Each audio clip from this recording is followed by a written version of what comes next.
नमस्कार दोस्तों, आज हम दो अत्यंत महत्वपूर्ण अध्यायों का पाठ एक साथ करेंगे। श्री दुर्गा सप्तशती के छठे और सातवें अध्याय का। पिछले अध्यायों में हमने माँ कौशिकी के प्राकट्य और शुम्भ निशुम्भ के अत्याचारों के बारे में जाना। आज का पाठ हमें माँ की उस प्रचंड शक्ति का दर्शन कराएगा जिसने धूम्रलोचन और फिर चंड मुंड जैसे महाबली असुरों का संहार किया। यह अध्याय बताता है कि कैसे देवी को असुरों को हराने के लिए अपने ही भीतर से एक और भयानक स्वरूप माँ कालिका को प्रकट करना पड़ा। यह कथा बुराई पर अच्छाई की विजय की है। आइए पूरी श्रद्धा और एकाग्रता के साथ इस पवित्र पाठ का आरंभ करें और माँ की अद्भुत लीलाओं में लीन हो जाएं। छठा अध्याय, धूम्रलोचन वध। मैं सर्वेश्वर भैरव के अंक में निवास करने वाली परमोत्कृष्ट पद्मावती देवी का चिंतन करता हूँ। वे नागराज के आसन पर बैठी हैं। नागों के फणों में सुशोभित होने वाली मणियों की विशाल माला से उनकी दयालुता उद्भासित हो रही है। सूर्य के समान उनका तेज है। तीन नेत्र उनकी शोभा बढ़ा रहे हैं। वे हाथों में माला, कुंभ, कपाल और कमल लिए हुए हैं तथा उनके मस्तक में अर्धचंद्र का मुकुट सुशोभित है। ऋषि कहते हैं, देवी का यह कथन सुनकर दूत को बड़ा अमर्ष हुआ और उसने दैत्यराज के पास जाकर सब समाचार विस्तार पूर्वक कह सुनाया। दूत के उस वचन को सुनकर दैत्यराज कुपित हो उठा और दैत्य सेनापति धूम्रलोचन से बोला, धूम्रलोचन, तुम शीघ्र अपनी सेना के साथ जाओ और उस दुष्टा के केश पकड़कर घसीटते हुए उसे बलपूर्वक यहाँ ले आओ।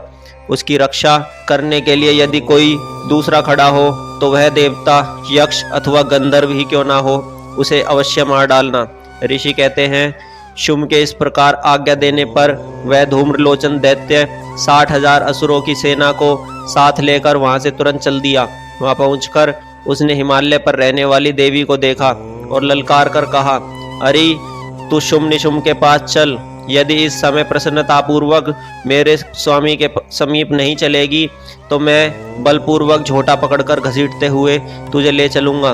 देवी बोली, तुम्हें दैत्यों के राजा ने भेजा है।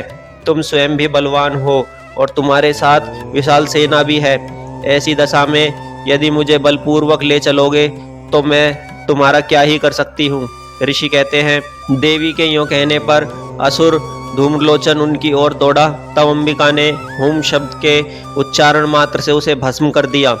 फिर तो क्रोध में भरी हुई दैत्यों की विशाल सेना और अंबिका ने एक दूसरे पर तीखों सायकों, शक्तियों तथा फरसों की वर्षा आरंभ की।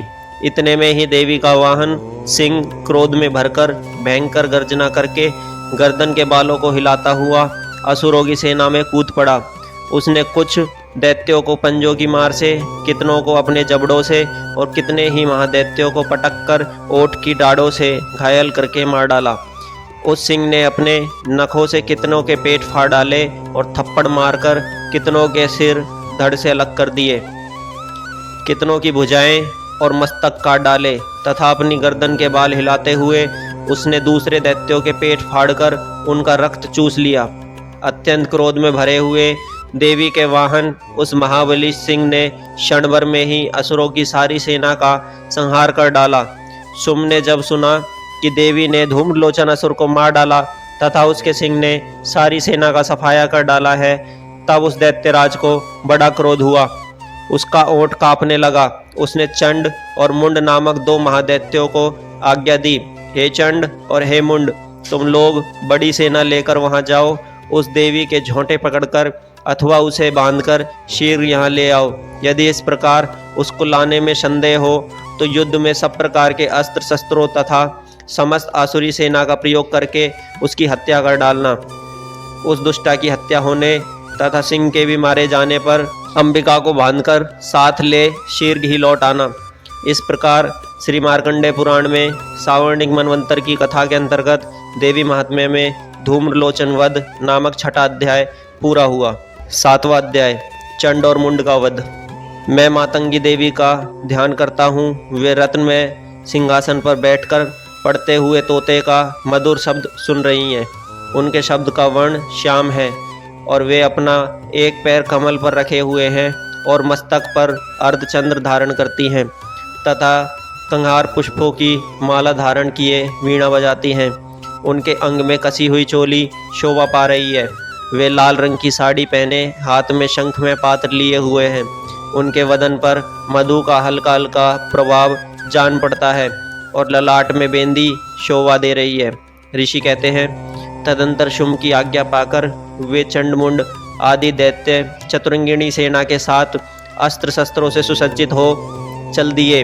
फिर गिरिराज हिमालय के सुवर्ण में ऊंचे शिखर पर पहुंचकर उन्होंने सिंह पर बैठी देवी को देखा। वे मंद मंद मुस्कुरा रही थी। उन्हें देखकर दैत्य लोग तत्परता से पकड़ने का उद्योग करने लगे। किसी ने धनुष तान लिया, किसी ने तलवार संभाली और कुछ लोग देवी के पास आकर खड़े हो गए। तब अंबिका ने उन शत्रुओं के प्रति बड़ा क्रोध किया।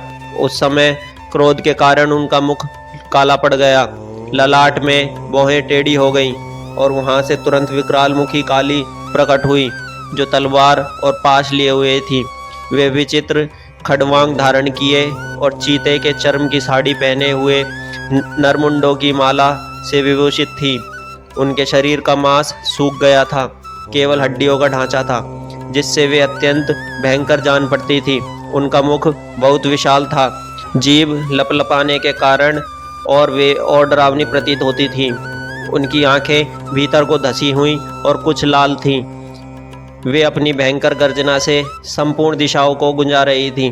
बड़े बड़े दैत्यों का वध करती हुई वे कालिका देवी बड़े वेग से दैत्यों की उस सेना पर टूट पड़ी और उन सबको भक्षण करने लगी।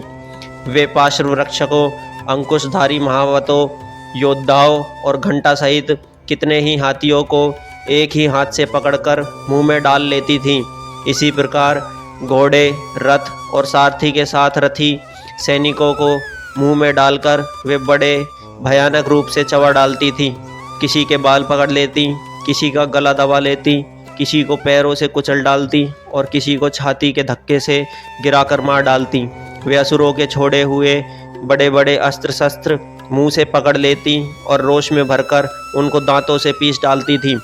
काली ने बलवान एवं दुरात्मा दैत्यों की वह सारी सेना को रौंद डाला, खा डाला और कितनों को मार भगाया।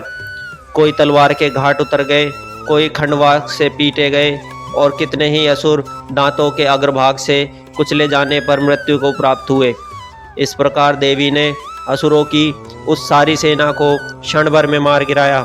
यह देख चंड उन अत्यंत भयानक काली देवी की ओर दौड़ा तथा महादैत्य मुंड ने भी अपनी अत्यंत भयंकर बाणों की वर्षा की तथा हजारों बार चलाए हुए चक्रों से उस भयानक नेत्रों वाली देवी को आच्छादित कर दिया। वे अनोखो चक्र देवी के मुख में समाते हुए ऐसे जान पड़े मानो सूर्य के बहुत तेरे मंडल बादलों के उदर में प्रवेश कर रहे हों। तब भयंकर गर्जना करने वाली काली ने अत्यंत रोष में भरकर विकट अट्टहास किया। उस समय उनके विकराल वदन के भीतर कठिनता से देखे जा सकने वाले दांतों की प्रभा से वे अत्यंत उज्जवल दिखाई देती थी। देवी ने बहुत बड़ी तलवार हाथ में ले हम नाम का उच्चारण करके चंड पर धावा किया और उसके केश पकड़कर उसी तलवार से उसका मस्तक काट डाला। चंड को मारा गया देख मुंड भी देवी की ओर दौड़ा। तब देवी ने रोष में भरकर उसे भी तलवार से घायल करके धरती पर सुला दिया। महापराक्रमी चंड और मुंड को मारा गया देख मरने से बची हुई बाकी सेना भय से व्याकुल हो चारों ओर भाग गई। तदंतर काली ने चंड और मुंड का मस्तक हाथ में ले चंडिका के पास जाकर प्रचंड अट्टहास करते हुए कहा, देवी, मैंने चंड और मुंड नामक इन दो महापशुओं को तुम्हें भेंट किया है। अब युद्ध यज्ञ में तुम शुंभ और निशुंभ का स्वयं ही वध करना। ऋषि कहते हैं, वहाँ लाए हुए उस चंड मुंड नामक महादैत्यों को देखकर कल्याणमयी चंडी ने काली से मधुरवाणी में कहा, देवी, तुम चंड और मुंड को लेकर मेरे पास आई हो, इसलिए संसार में चामुंडा के नाम से तुम्हारी ख्याति होगी। इस प्रकार श्री मार्कंडेय पुराण में सावर्णिक मनवंतर की कथा के अंतर्गत देवी महात्म्य में चंड मुंड नामक 7वां अध्याय पूरा हुआ।